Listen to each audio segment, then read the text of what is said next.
Herra Jokinen, Kyllä? teillä on juuri syntynyt kaksoset. Kaksoset. Tämähän on jopa sattu oikeesti, koska mähän on Pikkuvakkosen juontaja. Vai niin? No tule. No niin. Aika äijä.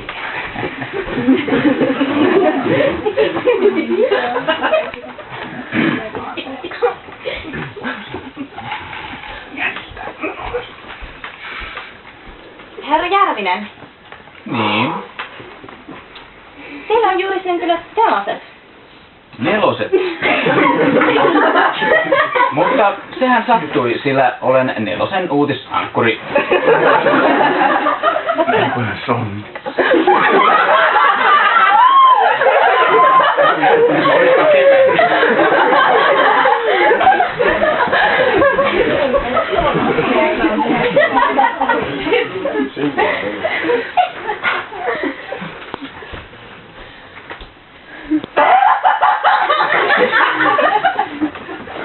Herra Virtanen, Älä sano!